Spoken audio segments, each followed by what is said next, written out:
5 sur 7 matin, bienvenue dans le forum de discussion. Les aspirants au métier d'enseignement AME ont depuis lundi dernier le sourire. Le gouvernement a pris des mesures 6 au total pour leur permettre un mieux-être dans l'exercice de leur profession.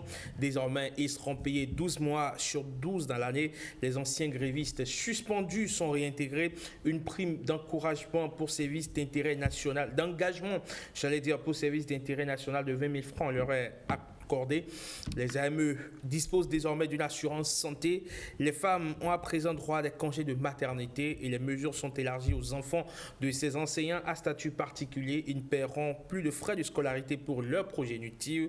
Le sujet est donc au cœur de ce forum de discussion. Nous allons voir quels impacts cette batterie de mesures peut avoir sur le rendement de ces hommes et femmes qui espèrent se voir un jour reversés de façon définitive dans le corps enseignant. Autour de la table pour décortiquer ce sujet, Adam Pouetenon, directeur de publication de La Primeur. Bonjour et bienvenue Adam. Bonjour Eman, bonjour à tous les téléspectateurs. En face de vous, Eddy Kemikoto, psychopédagogue, enseignant. Bonjour et bienvenue. Bonjour Eman, bonjour à toutes et à tous. Merci bonjour. Donc d'avoir répondu à notre invitation pour décortiquer ce sujet. Allez messieurs, avant de venir faire le débat, nous allons suivre l'avis des premiers concernés par ces mesures. Il s'agit des aspirants au métier d'enseignement eux-mêmes qui ont été interrogés Ils ont été interrogés bien sûr par l'UNAIC Agbazaou. On va suivre leurs avis. On revient juste après pour faire le débat. Je pourrais dire que c'est un soulagement total dans le rang de notre corps professoral parce que c'est quelque chose que nous attendons depuis 5 ans. Et voilà que notre président a eu le cœur, en tant que père, il a voulu vraiment satisfaire cette corporation qu'on pensait laisser pour compte. Merci, que Dieu le bénisse. Et ce qui est vraiment satisfaisant, c'est le fait qu'il a dit que ça commence dès ce mois. L'assurance sanitaire, parce que ce travail, parfois, notre santé est dégradée. On n'avait pas cette assurance pour veiller à notre santé, pour corriger les choses. Et la légère augmentation de salaire qu'il y a aussi avec la cherté de la vie qui aide dans le processus, c'est pas mal.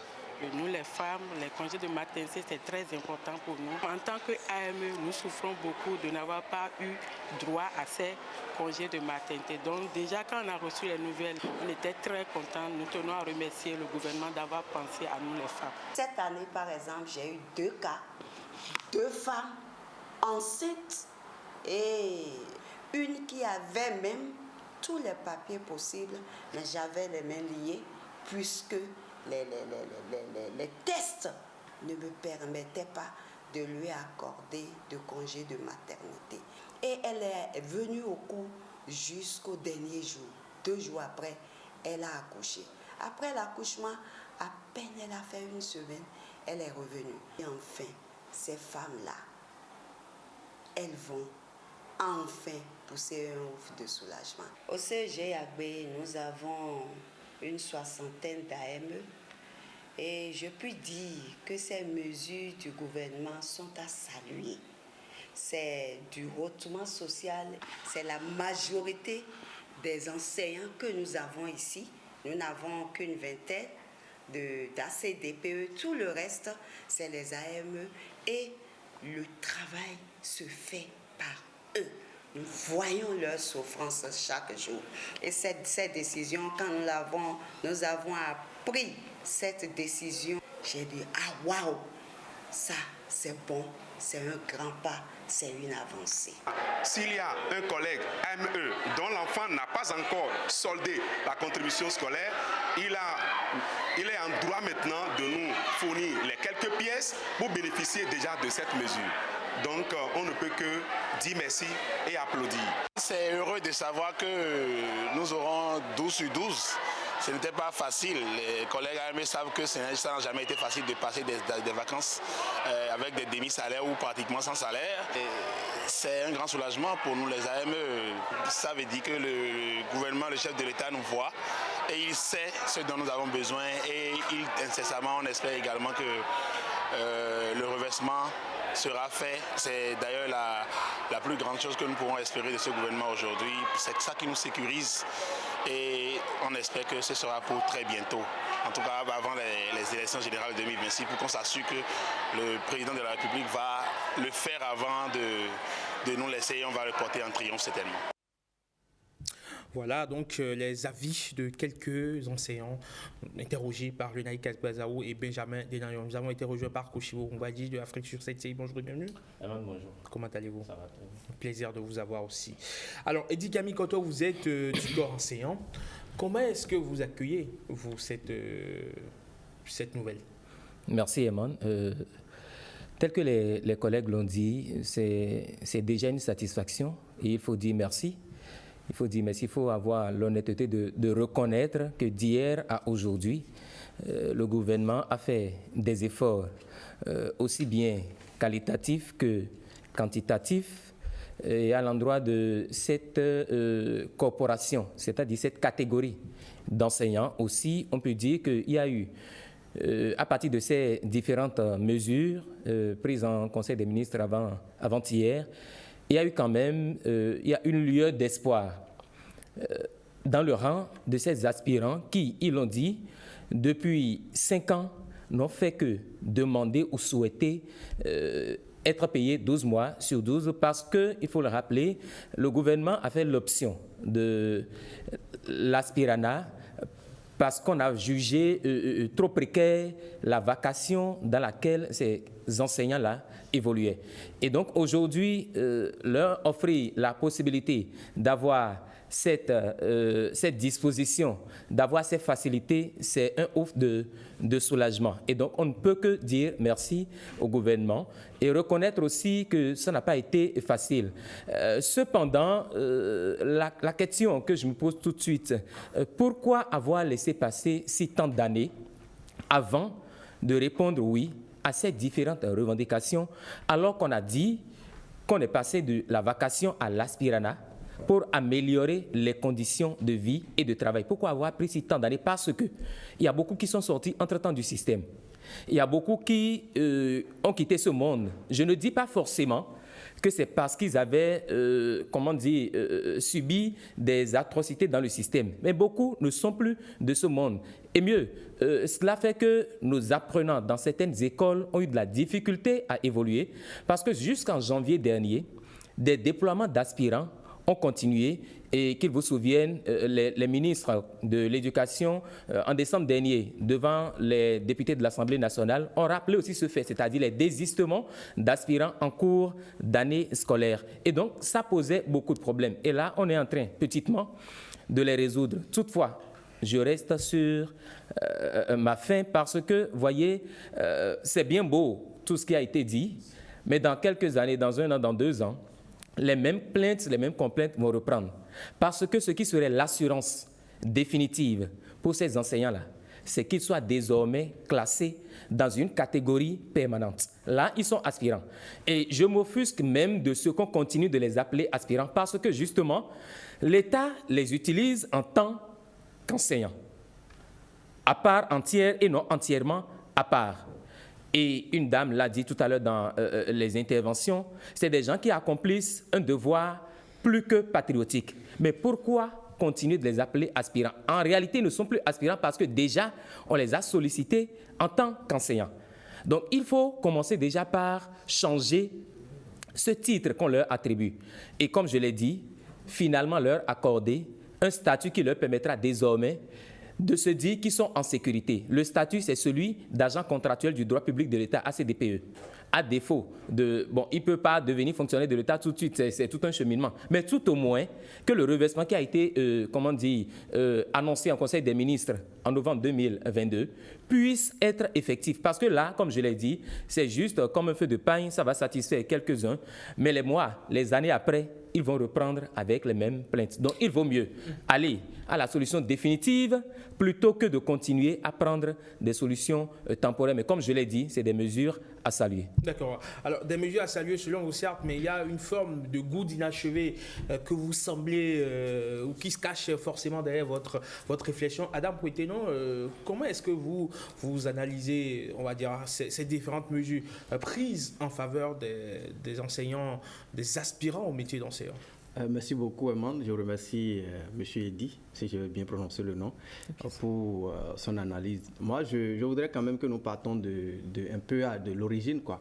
Quand on voit un peu le gouvernement du président Patrice Talon à partir de 2016, qu'on a traité de gouvernement de réformateur et avec tout ce qui va avec, et qu'on est arrivé au secteur de l'éducation, ce qui nous préoccupe ce matin, où le gouvernement a mis l'accent sur la qualité et la quantité. La qualité dans le secteur de l'éducation, de celui qui forme, parce que vous et moi, nous ne l'aurons pas la face que nous ne sommes pas ici ce matin s'il n'y avait pas eu un enseignant depuis les cours primaires, parce que nous n'avons pas tous eu la chance de faire les maternelles, d'accord, de nous dire que A avec B, ça, plus A encore, ça fait A bar et tout ça là, que nous soyons ici aujourd'hui. Donc, ce qui voudra dire qu'à un moment donné, le gouvernement du président Patrice Talon a remarqué quand même qu'il y a eu quelque chose qu'il faut corriger et il faut réformer le secteur.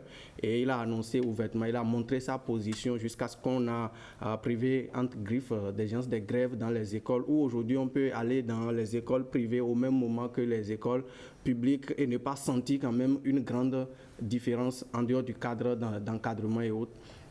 Donc le gouvernement Patrice Talon, dans son message de deuxième mandat, a prononcé qu'il place son mandat sous le sceau du hautement social. Et le hautement social n'a pas commencé directement par les enseignants, si je ne me trompe pas, parce que lorsque vous prenez d'abord, il y a d'abord les fonctionnaires qui ont été gratifiés, je vais dire, et après on a eu tout récemment les agents territoriaux qui ont également bénéficié de 3% d'indice salarial. Je pense quand même que c'est tour à tour et qu'on est arrivé aujourd'hui aux enseignants, ce n'est qu'une satisfaction. Le corps enseignant, c'est un corps de masse, ça consomme une grande masse de personnes, et lorsque vous voulez régler des problèmes là, il faut aller avec délicatesse. Vous allez constater que la manière dont on réclame, on revendique aujourd'hui, les choses ont changé, qui montre aujourd'hui quand même que le gouvernement accorde du prix à sa parole, parce qu'à un moment donné, les centrales syndicales ont été reçues plusieurs fois par le chef de l'État qui les a rassurés qu'on n'a pas besoin de faire de grève si tant qu'on se fait confiance dans une république. On n'a pas besoin de faire de grève avant de pouvoir avoir satisfaction à une revendication. Je pense que les preuves sont là aujourd'hui et qu'on voit que sans bruit, sans tapage, où les enseignants pensaient quand même qu'ils sont marginalisés, oubliés, que les cris de cœur ne sont pas pris en compte, qu'ils sont les oubliés de la République. Voilà le président Patrice Talon qui surgit en bon père de famille, qui les surprend un bon matin. Encore que ce conseil des ministres peut être traité d'extraordinaire ou bien de spécial, peut-être pour satisfaire cela, parce que d'habitude on est habitué à un conseil des ministres le mercredi, mais cela a été fait un lundi, si je ne me trompe pas, pour quand même sortir une décision aussi importante qui prend en compte la grande masse. Si nous disons que ça prend en compte la grande masse, ce n'est pas seulement les enseignants, parce que les enseignants ont une famille. Et l'assurance maladie, ce n'est pas pour l'enseignant seul, parce que l'enseignant est considéré comme un père de famille ou une mère de famille quelque part, d'accord? Donc ça aura également d'impact sur la famille de ces derniers. Quand on dit 20 000 francs, entre griffes, 20 000 francs, c'est le salaire de certaines personnes dans certaines corporations. Et c'est ça qui s'ajoute au salaire. J'ai dit dans certaines, je n'ai pas dit une corporation formelle, dans certaines personnes dans leur venez aujourd'hui, le SMIC à 52 000. Je suis d'accord, mais tout le monde n'a pas le SMIC. C'est lorsque vous avez un contrat formel que vous êtes au SMIC. Les gens sont il y a des gens qui travaillent pendant un mois qui n'arrivent pas à faire de bénéfices ou bien qui n'arrivent pas à réaliser les 20 000 francs. Je prends cet exemple en quelque sorte pour caricaturer ce que je suis en train de dire. Donc, c'est pour dire que le gouvernement a fait un plus à booster le moral des enseignants. Je voudrais quand même un peu dire à mon frère que lorsque nous commençons par parler tout de suite des AME, nous parlons de 2019, on parlait des aspirants au métier d'enseignant. D'accord? C'est à partir de 2019 et il y avait eu une résistance qui a montré que c'est une nouvelle formule et que les gens, tout le monde ne pouvait pas partager tout de suite cette formule et les gens se sont retrouvés à la touche, je crois 167 personnes qui ont été réintégrées, 175 qui ont été réintégrées au Conseil des ministres récemment. Je pense que tout ça là participe à une batterie de social qui accompagne véritablement l'enseignant dans son travail. Et lorsque nous prenons les AME aujourd'hui, ils ne seront pas AME éternellement. Vous savez, par le passé, on a parlé de Maître J par le passé, dans l'ancien temps. Après, on est habitué à enseignants communautaires. Je ne pense pas que dans les vocables, dans les écoles aujourd'hui, on continue d'identifier qu'on appelle distinctement, ou bien on continue de parler d'enseignants communautaires. Je pense que ça va également évoluer de leur côté. Donc, le gouvernement a fait preuve de responsabilité et est en train de jouer son rôle. On ne peut que saluer cette réforme. C'est vrai que rien n'est fait quand il reste encore à faire. Les enseignants vont exprimer davantage des attentes. Certes, les attentes n'attendent pas. Ça a pris du temps, on a annoncé, mais vous pouvez constater que c'est un hautement social avec effet immédiat. Non, bon, pour moi, parce que quand j'ai suivi, quand j'ai suivi même un enseignant tout à l'heure dans son intervention, c'est que déjà à partir du mois de mars, ils peuvent déjà commencer par bénéficier de certains avantages contenus dans cette batterie de réforme. Alors, Kochiwo, on a dit, quand on voit d'où l'on vient, d'accord, les récriminations, les revendications des aspirants, aujourd'hui, qu'on en soit à ces mesures qui leur sont attribuées, ils peuvent quand même se frotter les mains. Oui, elle monte forcément, et il a d'ailleurs reconnu, et il faut être honnête pour dire que quand on voit le début et on voit là où on en est aujourd'hui, il faut être forcément reconnaissant. Et je pense que ce sont des mesures quand même qui ne viennent pas surprise. Je suis sûr qu'ils ne s'attendaient pas à ça. C'est vrai, il y a le reversement qui avait été annoncé. Ils s'attendaient tous à une décision par rapport à ça. Le gouvernement dit, en attendant peut-être le reversement, voilà les mesures que je sors en votre faveur. Et il y a des points qui sont quand même assez intéressants. Quand vous prenez par exemple les congés de maternité qui sont accordés. Moi, j'étais surpris. Il y a 2 semaines, je discutais avec une aspirante. Moi, je ne savais pas que les aspirantes n'avaient pas de congés de maternité. Donc, je pense que ce sont des mesures qui sont assez intéressantes. La gratuité, je crois que ça s'appliquait déjà aux enseignants permanents, aux enseignants contractuels. Voilà, on essaie de l'élargir aux aspirants. Je pense qu'il faut reconnaître que c'est quand même ce sont des mesures qui viennent améliorer, quoi qu'on dise, les conditions des aspirants. Le salaire, on sait, lorsque vous êtes aspirant au primaire, on connaît le salaire. Aujourd'hui, il y a 20 000 qui s'ajoutent. Lorsque vous avez la licence au secondaire, on sait ce que vous prenez. La maîtrise, on connaît également. Aujourd'hui, il y a 20 000 qui s'ajoutent à ça. C'est vrai que lorsqu'on voit tout l'effort que les aspirants fournissent, les tracasseries, vous êtes peut-être à Cotonou, on vous envoie dans un village reculé, ça fait beaucoup de dépenses et tout. On sait que c'est assez difficile. Mais il faut reconnaître que ce petit pas est assez intéressant. Le gouvernement a évalué le coût. Vous avez vu, ça fait quand même plusieurs milliards par an qui doivent être déboursés. Après, il ne faut pas être, en tout cas, à la place des aspirants, il ne faut pas être définitivement satisfait parce qu'il a rappelé tout à l'heure, le reversement, c'est ça qu'ils attendent tous. Et d'ailleurs, même après l'annonce des mesures, j'ai vu les réactions. C'était ça, il a dit, ce qui est sûr, lorsque vous vous appelez un aspirant dans sa chambre et vous lui posez la question, OK, en attendant le reversement, est-ce que tu rejettes les 20 000? Est-ce que tu rejettes la gratuité de la scolarité? Est-ce que tu rejettes l'assurance maladie? Il va vous dire non, mais je préfère quand même que le reversement soit une réalité comme le gouvernement l'a annoncé.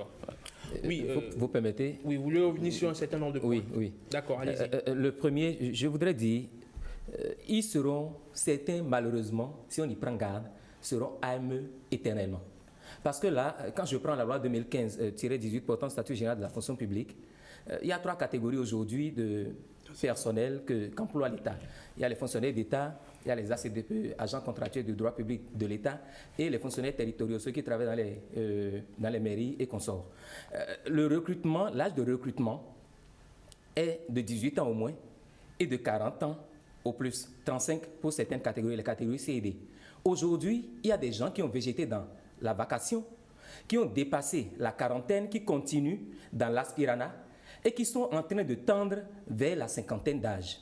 C'est que le jour où on va donc déclarer ou décider de recruter les aspirants comme agents à reverser, ceux-là, ils sont out. Et donc, ils vont continuer dans l'aspiranat si tant est que l'aspirant continuait. Et c'est pour ça justement que je dis ce que nous pouvons faire aujourd'hui.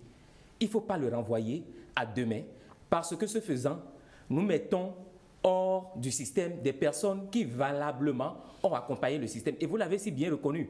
Qui aujourd'hui en ce monde peut agir sans être formé, sans avoir pris part l'école? Et la loi 2003-17 du 11 novembre 2003 portant orientation de l'éducation nationale reprécise dans son article 1er que l'école est la première priorité nationale. Et donc qu'on dise que beaucoup de milliards ont été injectés et qu'on applaudit, c'est vrai, il faut reconnaître que c'est un pas. Mais je pense que si l'éducation est la priorité, y investir, y engloutir des milliards, ça ne devrait pas faire tambour et trompette, parce que c'est un droit pour tout citoyen de ce pays. Et l'État le sait. Et le président de la République l'a reconnu à plusieurs occasions. Il a même dit qu'à la fin de son mandat, il aurait souhaité, c'est son souhait, que les enseignants puissent lui tirer satisfecit parce que désormais ce métier sera attrayant. Et je voudrais dire, 20 000 sur le salaire d'un AME. Peut-être que, bon, pour certains, ça pourrait faire grande chose. Mais pour d'autres, voyez, la vie aujourd'hui. Le salaire d'un AME qui a la licence, c'est 95 000. Et lorsque vous gagnez 95 000 à Cotonou, au secondaire. Au secondaire. Pour les autres, c'est encore moins. Au primaire, pour les ingénieurs, c'est encore moins. Donc, au secondaire, c'est 95 000, 105 000 et 125 000. Lorsque vous gagnez 95 000, par exemple, et que vous n'arrivez pas à vous organiser, vous vivez au jour le jour. J'ai fait la vacation pendant des années et je sais comment l'homme trimait. Je le dis parce que j'en ai fait l'expérience. À la fin d'une année scolaire, vous n'êtes pas en mesure de dire que j'ai économisé 200 000, 100 000, 50 000. Mais comment est-ce que l'homme peut se construire de cette manière s'il ne peut, à la fin d'une année scolaire, se dire en se tapant la poitrine, voilà, j'ai économisé 500 000. Parce que je le dis pensant à l'accomplissement intégral de l'homme. Il ne faut pas être enseignant, servir l'État, alors qu'après 5 ans, après 10 ans, on n'est pas en mesure de se payer une moto, de payer une parcelle, de se construire une maison, de s'offrir une voiture. En fait, il y a un luxe auquel vous ne pourrez jamais accéder. Et je dis, le hautement social, bon, moi je ne voudrais plus qu'on continue à galvauder ce thème, vous savez. Parce que les gouvernants que nous avons élus ou qui ont été nommés, ils le savent, ils savent qu'ils ont été mandatés pour servir le peuple. Et donc, qu'un gouverneur accomplisse sa mission, je ne parle pas forcément de quelqu'un, mais qu'une autorité accomplisse la mission pour laquelle elle a été mandatée, mais c'est bien, on dit, on reconnaît.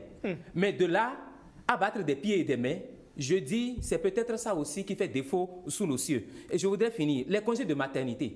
Vous savez, ça par exemple, c'était une injustice. Parce que je ne vois pas une administration dans laquelle vous employez une personne, une femme, qui tombe enceinte, et que vous l'empêchez de jouir, alors que cette même loi portant statut général de la fonction publique dispose en son article 160 que le fonctionnaire peut prétendre à des congés de maladie ou de maternité. 14 semaines sont donc accordées aux femmes, c'est-à-dire 6 semaines avant l'accouchement et 8 semaines après l'accouchement. Mais la dame l'a dit dans le micro-trottoir, que la dame a eu droit seulement à 2 jours avant d'aller accoucher. Et 6 jours après, elle avait déjà repris. Non, mais c'est un crime, excusez du peu. C'est un crime parce que, dans ces conditions, vous ne victimisez pas seulement la mère, mais vous traumatisez aussi l'enfant, le nouveau-né. Et je ne sais pas comment on a pu évoluer dans ces conditions, parce que j'en connaissais des dames qui étaient en état, mais qui n'ont pu avoir la possibilité. Donc, que le gouvernement aujourd'hui décide, je pense que c'est des torts qui ont été réparés et à juste titre. Et je voudrais finir avec ceci. Lorsque vous gagnez 95 000 aujourd'hui à Cotonou et que vous avez à dépenser un loyer de 40 ou de 50 000, nous sommes à Cotonou, il vous reste combien? Vous n'êtes pas obligé de... Vous n'êtes pas obligé de... Non, mais Eman, allez chercher les... Non, je vais finir. Allez chercher les loyers. Vous faites la politique de vos moyens. Vous faites la politique de vos moyens. Vous ne gagnez pas 95 000. Allez chercher les chambres de 25 000 et vous verrez à quoi ça ressemble. Vous verrez à quoi. Et je pense que là aussi, l'État a le devoir, pour demain, je le dis pour demain, de recadrer les choses. Oui. D'accord, très bien. Alors, Adam Pouettenon, vous avez écouté le développement fait par mon cher Eddy Camille Koto, qui a soulevé un certain nombre d'aspects. Qu'est-ce que vous avez à répondre à ça? Vous savez, bon, je vais me prononcer sur un peu sur le sujet davantage parce que lorsqu'on parle du rehaussement social, c'est en 2021 que l'expression a été prononcée par le président Patrice Talon à l'occasion de son investiture. De sa cérémonie d'investiture. D'accord. Beaucoup attendaient de façon pratique, c'est-à-dire qu'on appelle une manière dont on était habitué, peut-être partager 5 000 à tout le monde, à tous les ménages. Beaucoup s'attendaient à une pratique pareille. Personne ne t'attendait à ça. J'ai dit, quand vous parcourez la ville et vous suivez certaines personnes, ne l'ayons pas, vous venez de le confirmer dans vos propos que vous aviez espéré. Personne ne s'y attendait que cette semaine, par exemple, on va prendre une décision, d'accord, qui va booster le moral de toute une corporation, surtout le corps enseignant. On ne s'y attendait pas. Depuis 2021, par exemple 2016, en 2019, pour parler des AME, comme nous sommes sur le sujet des AME, on s'attendait à une amélioration et il y a eu d'avancées. À l'heure où nous parlons, ce n'est plus la même chose. Il y a 20 000 qui s'ajoutent, c'est quelque chose. Il y a désormais assurance maladie, c'est quelque chose, il faut reconnaître, vous l'avez reconnu.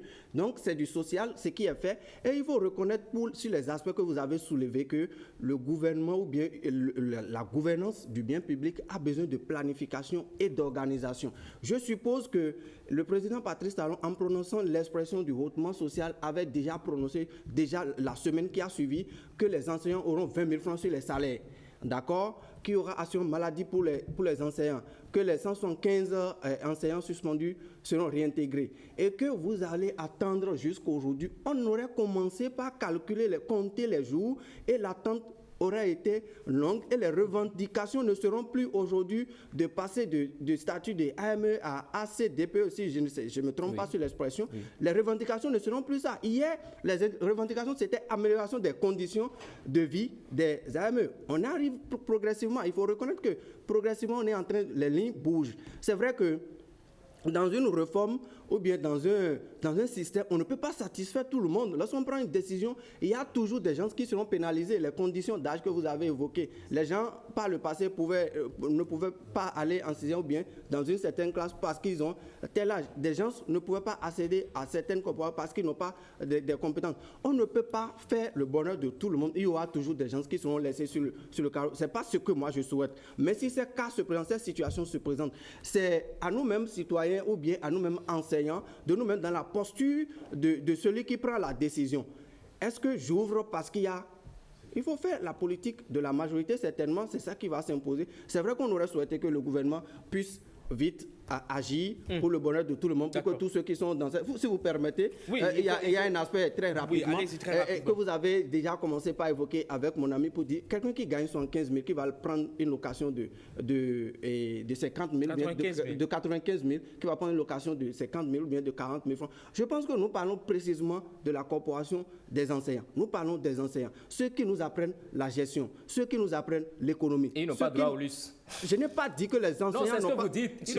Je n'ai jamais dit qu'un enseignant qui, en fonction de son salaire, 95 000, parce que quelqu'un peut gagner 95 000, peut avoir des activités parallèles qui lui permettent même de prendre une location de 200 000. Ça n'engage que lui. Mais lorsque vous gagnez 95 000 francs crus et vous allez prendre 50 000 comme loyer, c'est vous. C'est-à-dire, bon, moi je ne pense pas que cet exemple soit illustratif de la corporation parce que c'est ceux-là qui nous apprennent l'économie, c'est ceux-là qui nous apprennent la gestion et on doit apprendre de ces derniers pour pouvoir mieux fonctionner dans la société. D'accord. Koshimo, on sait que l'État, Adama a commencé par le rappeler, c'est une planification, c'est une programmation et donc ces coûts qui ont été, sinon ces fonds additionnels désormais qui sont versés aux enseignants, ce sont des coûts qui sont supportés par l'État. On sait que l'État davantage essaie de mobiliser des ressources à gauche et à droite pour réaliser déjà son programme de gouvernance qu'on appelle, sinon de façon triviale, le PAG, le programme d'action du gouvernement. C'est dire que forcément, c'est des efforts qui sont consentis pour que le corps enseignant puisse avoir, en tout cas ces aspirants-là puissent avoir ne serait-ce qu'un début de satisfaction en attendant peut-être le revêtement à venir. Oui, forcément. Et je pense que la logique s'inscrit donc dans le cadre justement de l'augmentation des salaires qu'on a connue il y a un peu plus d'1 an. Et je pense que les aspirants n'avaient pas été pris en compte justement à cause de leur statut. Et je crois qu'aujourd'hui, le gouvernement trouve quand même la formule de leur faire bénéficier donc cette mesure d'augmentation de salaire. Ce sont des ressources qui ont été donc mobilisées pour injecter dans ces différentes mesures. Et comme il a dit, l'éducation est la première priorité nationale. Mais après, vous savez, l'État, c'est une planification. La gouvernance, c'est une planification. Selon le gouvernement qui est là, les priorités se définissent. Parce qu'il n'y a pas que l'éducation. C'est vrai, on reconnaît tout ce qui est dit, les difficultés et tout. Mais selon le gouvernement qui est là, selon le président qui est là, les priorités se définissent. Et comme on le dit, l'administration est une continuité, l'État, c'est une continuité. Je pense, je ne veux pas décourager mon ami Eddy, mais même si le revêtement n'intervient pas avant les 2 ans qui restent pour le président Patrice Talon, moi, je pense que ça va finir par arriver parce que Adam l'a dit, je ne pense pas que les gens vont demeurer définitivement ou éternellement AME. On a connu le cas des enseignants communautaires, ils ont été reversés. Je pense que le reversement viendra, mais aujourd'hui, il faut reconnaître que le gouvernement a fait des pas et il ne faut pas dormir justement sur les lauriers. Il faut continuer à mettre la pression, il faut continuer à réclamer parce que je suis d'accord avec lui. Moi, tout à l'heure, je n'avais pas eu le courage de prononcer les salaires. Il a fait parce que je suis d'accord avec lui. Ce n'est pas assez intéressant. Aujourd'hui, lorsque vous prenez le coût de la vie, gagner, je crois qu'au primaire, les aspirants gagnent 75 ou 110 000. Oui. Au secondaire, 95, 105. Je pense que c'est assez dérisoire pour le coût de la vie aujourd'hui. Je ne suis pas totalement d'accord avec Adam parce qu'aujourd'hui à Cotonou, même l'enseignant... Vous n'en même pas de 30 000 à Cotonou. Voilà, si l'enseignant veut donner... vivre dans un taudis veut donner, veut faire une très bonne production, il faut que l'enseignant aussi soit quand même à l'aise, quoi, minimum de conditions. Donc, je pense que... mais est-ce que ce n'est pas progressivement qu'on va... Oui, progressivement, justement, progressivement, mais bon. Le progressivement dont nous parlons, vous savez, lorsque il y a urgence, c'est qu'il ne faut plus traîner les pas. Et je m'en voudrais aussi de ne pas aborder l'attente vis-à-vis du Conseil national de l'éducation. Le CNE pour lequel on a nourri tous les espoirs, le chef de l'État a nourri tous les espoirs. Je ne dis pas que les membres nommés dans ce conseil n'ont pas travaillé, mais une première mandature a été fermée, 4 ans. Et puis les urgences de l'éducation, on ne les a pas vues venir. On ne les a pas observées, on ne les a pas constatées. Et je voudrais dire, vous savez, toutes les questions de planification, je suis d'accord.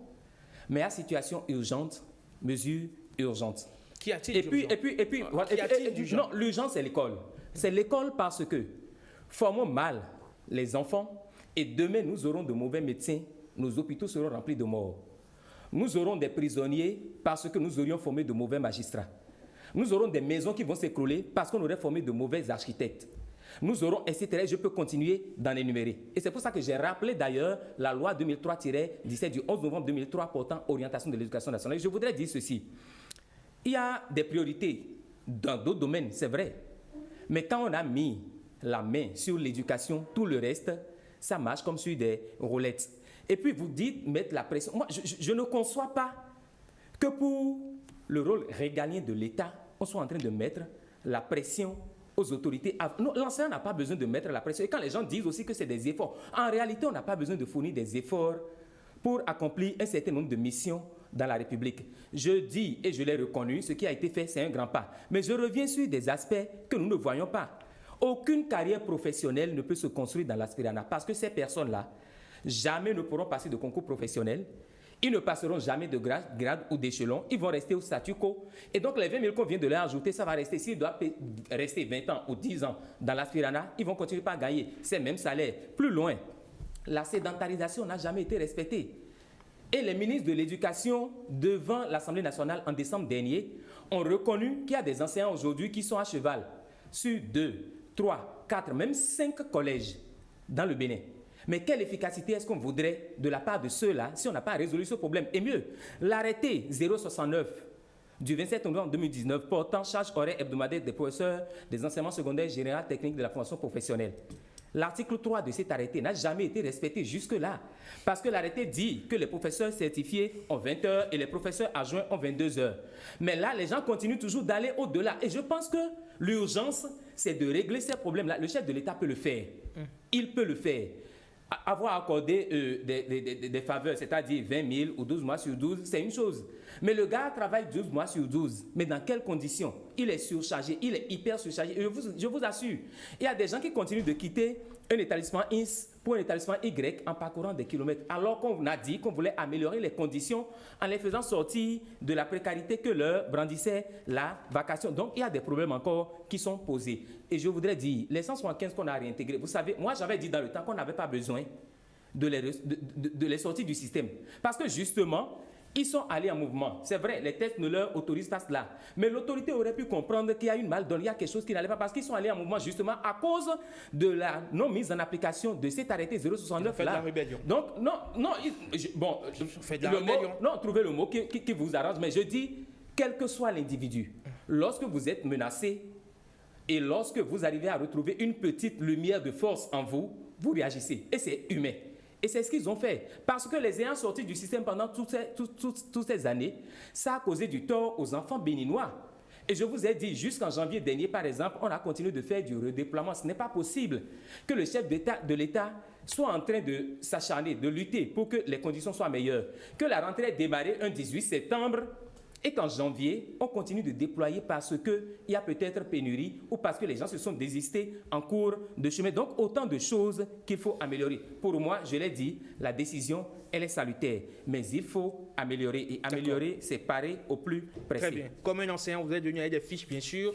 Tout est bien surligné. Il y a le surligneur vert fluo, il y a le rouge aussi, pour que vous ne puissiez oublier aucun détail. Non, mais à présent, le sujet est passionnant. Le sujet est passionnant. Et le sujet est important, capital, fondamental, parce qu'il s'agit des questions d'éducation. Et des questions d'éducation sont des questions de souveraineté nationale. Maurice Tantan, on va le recevoir à présent. Sans doute qu'ils ont été nombreux, les aspirants au métier d'enseignant, à avoir commenté notre question du jour.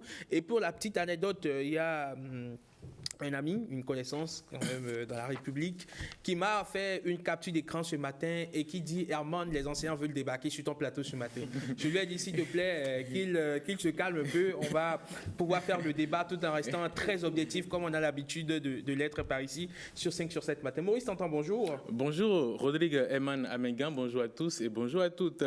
On a vu que le sujet passionne déjà sur le plateau. Lorsqu'on voit le développement de Eddy Kamikoto, quand on fait un tour sur la page Facebook aussi, on sent qu'il y a vraiment un congestionnement sur la page. En effet, je pense que votre ami a bien vu lorsqu'il a annoncé que les enseignants allaient débarquer sur votre plateau. Et effectivement, c'est ce qu'ils ont fait à travers nos réseaux sociaux, nos pages sur Facebook.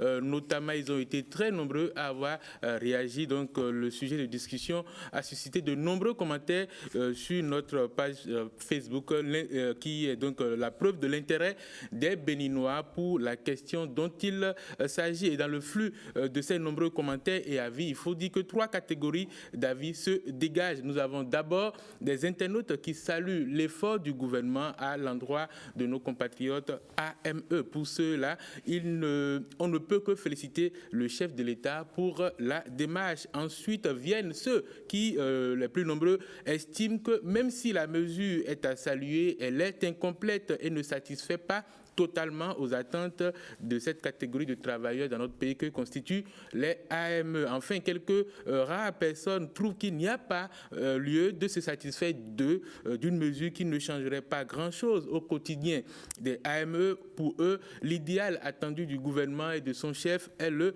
reversement pur et simple de ces AME. On va lire à présent les commentaires, on va rentrer dans le détail. On commence avec Emmanuel Kofi. Aglosiki nous écrit que ces mesures sont salutaires et dénotent de ce que le chef de l'État est à l'écoute de ses concitoyens. Ma doléance, poursuit-il, est de souhaiter qu'au secondaire, la masse horaire soit revue à la normale pour permettre aux AME de consacrer aussi du temps au renforcement de leur capacité. Autre commentaire sur le sujet du jour, Frédéric Lally nous dit qu'à défaut de ce que l'on désire, on se contente donc de ce qu'on l'on a. Ces mesures ont pris en compte certaines doléances, certes, mais la cherté de la vie ne leur permettra pas de sentir les vrais effets de cette mesure. Donc la solution idéale sera le reversement. L'enseignant n'est pas un quelconque fonctionnaire, il est à encourager et à préserver, conclut Frédéric Lally. Autre commentaire, Nestor Vittegni nous dit que c'est une bonne nouvelle pour encourager les enseignants AME. Cependant, nous prions le gouvernement à leur payer leur salaire sur une fiche de paye comme tous les fonctionnaires. Noum Tarou a également commenté la question du jour. Il nous dit ceci, je vais prendre plutôt... je me perds un peu, Radik Bedi plutôt, Radik Bedi pour être là. En réalité, c'est un effort à saluer, mais ce n'est pas ce que recherche bon nombre d'AME. Pour la plupart de ces enseignants, l'âge avance, il faut passer au concret, et le concret, selon lui, ils ont besoin nécessairement d'un reversement afin de préparer leur retraite. Rodrigue Rikbossou, je vous l'ai dit, il y a beaucoup de commentaires, il dit le gouvernement veut tout simplement embrouiller les AME. Cette décision n'avait pas besoin de temps de médiatisation. En réalité, dans 2 ans, de nombreux AME auront plus de 45 ans. Or, ceux-ci espéraient un reversement cette année afin de faire au moins 15 ans et bénéficier d'une pension de retraite. Mais subitement, on ajoute 20 000 francs pour reporter la date du reversement. Seul Dieu sait le sort qui est réservé à cette couche d'enseignants. Prions simplement pour la suite, nous dit Rodrigue Rikbossou. Tchegoun Idoleke nous dit, bien que les mesures annoncées par le gouvernement comportent certains avantages, elles ne répondent pas pleinement aux attentes des AME. Le véritable besoin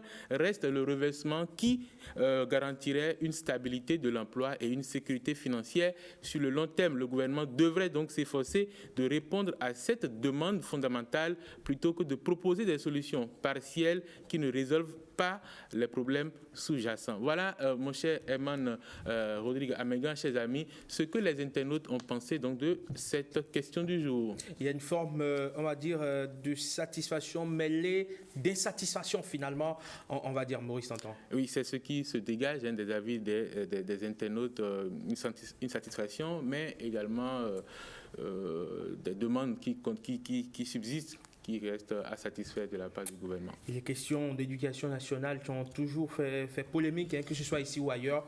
On l'a vu tout récemment en France d'ailleurs avec la grève des enseignants qui réclamaient ou qui réclament davantage de meilleures conditions de vie et de travail.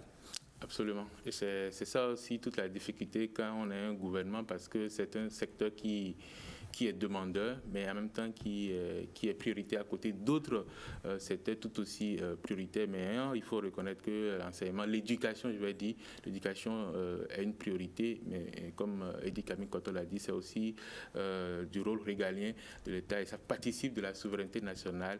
Et c'est pour cela qu'on doit regarder avec beaucoup d'attention et faire les efforts qu'il faut. Mais c'est pas toujours facile puisqu'il faut arbitrer. Et moi, je salue l'effort du gouvernement et je pense que beaucoup d'internautes l'ont dit et c'est déjà ça, parce qu'il faut encourager le gouvernement pour pouvoir obtenir plus. Parce que quand j'ai vu le reportage qui est passé, que des mères de famille, des femmes ne puissent pas bénéficier de congés de maternité, on est quand même face à une situation préoccupante. Et je pense que le chef de l'État lui-même est sensible à ces sujets-là, parce qu'on a vu les efforts qui ont été faits aujourd'hui en faveur des femmes, non seulement en faveur des femmes, mais en faveur même de la population. Aujourd'hui, les travailleurs domestiques ont vu, en tout cas, il y a des dispositions légales qui permettent de mieux prendre en compte leur travail, de leur permettre d'avoir des conditions de travail et de vie décentes. Et donc, je pense que c'est des sujets auxquels le chef de l'État est très sensible et progressivement, c'est vrai que,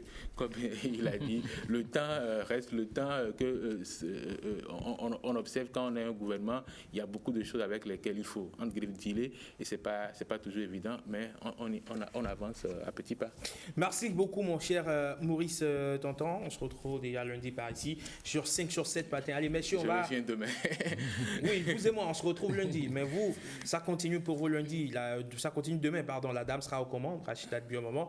Prenez donc le rendez-vous. Mais avant, on va clore ce débat. Chacun aura droit à 30 secondes rigoureusement. Adam Poueténon.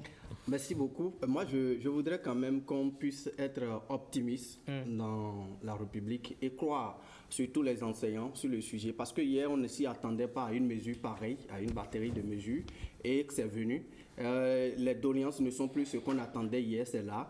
Il faut espérer. Lorsque le besoin se fait sentir, je pense que le chef de l'État est à l'écoute et tout son gouvernement est à l'écoute de tout ce que nous sommes en train de dire ici sur le plateau, les besoins de 40 ans, 45 ans et tout. Je pense que peut-être la semaine prochaine, parce que moi je reste optimiste que le chef de l'État peut toujours, ou le gouvernement peut toujours quelque chose pour ces enseignants-là et que ce n'est pas encore fini pour toutes les corporations que nous connaissons, surtout les enseignants. Koshimo. Oui, je pense qu'il faut rester optimiste, justement. Et après, il y a des questions techniques. Il a évoqué tout à l'heure la question de la masse horaire. Je pense que ce sont des questions techniques qui doivent être réglées au niveau micro. Je pense qu'on n'a pas forcément besoin de l'intervention du président pour régler ces problèmes-là. Donc, au niveau des ministères, au niveau des collèges, et au niveau des directions des établissements, je pense qu'il faut régler ces problèmes-là parce que effectivement, arriver à dépasser le normal, c'est pas si intéressant. Eddy? Oui, merci. Je voudrais dire, aucune carrière professionnelle ne peut se construire malgré les 12 mois sur 12 s'ils n'ont pas un statut franc et qui les rassure.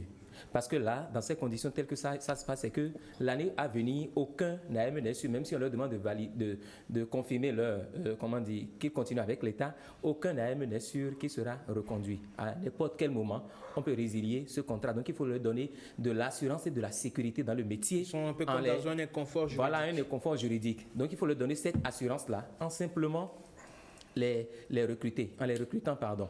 Et je pense que les recruter comme agents contractuels de droit public de l'État, ça leur donne tous ces avantages ou toutes ces mesures qui ont été évoquées lundi dernier.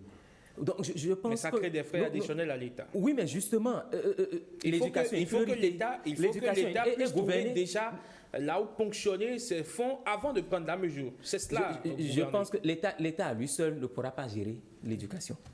Et moi, j'ai toujours imaginé la création du fonds pour la restauration de l'école béninoise. Il y a des Béninois, il y a des personnes dans ce pays qui sont en mesure, des gens le font, mais l'État peut davantage demander l'accompagnement des opérateurs économiques, des personnes de bonne volonté, des investisseurs béninois qui peuvent accompagner l'école dans sa marche vers le salut. Et j'en aurais fini. Lorsque j'aurais dit aussi, ou j'aurais suggéré que les personnes qui sont mandatées par le chef de l'État pour gérer le secteur de l'éducation fassent bien leur boulot et qu'ils fassent de très bonnes propositions au chef de l'État, parce que le chef de l'État, effectivement, comme on l'a reconnu, à lui seul, il ne peut pas véritablement gérer tous les secteurs, parce que c'est lui, en fait, la tête. Mais il faut que les personnes qui doivent agir de façon technique puissent le faire de façon à ce que les résultats escomptés soient au rendez-vous. Et je voudrais, pour finir, lancer un appel aux membres du Conseil national de l'éducation installé récemment, en janvier dernier ou en février dernier par le chef de l'État, que le nouveau CNE puisse véritablement nous donner la preuve qu'on peut encore compter sur les cadres du système éducatif béninois pour le bonheur des enfants de ce pays. Vive le Bénin, vive la République. Merci. Je vous remercie. Merci beaucoup à vous, mon cher Eddy Camille Koto, pour ce débat que vous avez bien mené avec nous, bien sûr. Ces réflexions nourries, documentées aussi, parce que vous êtes venu avec pas mal de fondements juridiques qui encadrent l'éducation nationale. C'est presque un travail de syndicaliste que vous êtes venu effectuer sur le plateau. Je n'en sais pas.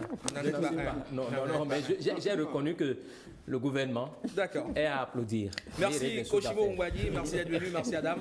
On se retrouve prochainement pour continuer par débattre de préoccupations liées à la République, à la bonne santé de la nation. 5 sur 7 matin, allez, on va s'écarter de tout ce qui est enseignement.